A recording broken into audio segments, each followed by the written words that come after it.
నేను మీ ప్రణతిని. ఈరోజైతే ఎంతో సింపుల్గా గోంగూర పప్పు ఎలా చేయాలో మీకు చూపిస్తున్నాను. ముందుగా కుక్కర్ తీసుకొని శుభ్రంగా కడిగి పెట్టుకున్న బ్యాళ్ళు గోంగూరనైతే కుక్కర్లో వేసుకోవాలి. రుచికి సరిపడా పచ్చిమిర్చిని అయితే యాడ్ చేసుకొని పెద్ద పెద్ద ముక్కలుగా కట్ చేసి పెట్టుకున్న టమాటోస్ని అయితే వేసుకోవాలి.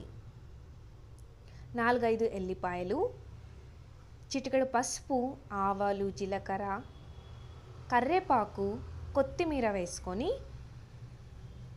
సరిపడా వాటర్ వేసుకొని కుక్కర్ మూత పెట్టుకొని స్టవ్ వెలిగించి 3 విజిల్స్ వచ్చేంత వరకు మెత్తగా కుక్ చేసుకోవాలి. కుక్కర్ మూత తీసి సరిగ్గా ఉడికిందో లేదో చెక్ చేసుకోవాలి.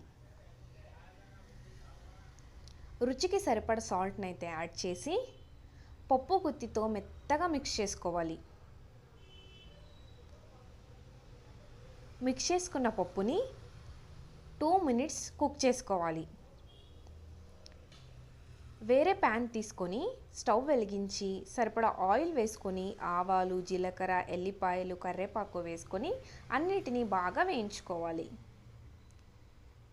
ముందుగానే ప్రిపేర్ చేసి పెట్టుకున్న గోంగూర పప్పునైతే ఇందులో యాడ్ చేయాలి. అంతేనండి, ఎంతో సింపుల్గా టేస్టీగా గోంగూర పప్పు అయితే రెడీ అయింది. అన్నంలో కలుపుకొని తింటే చాలా టేస్టీగా ఉంటుంది.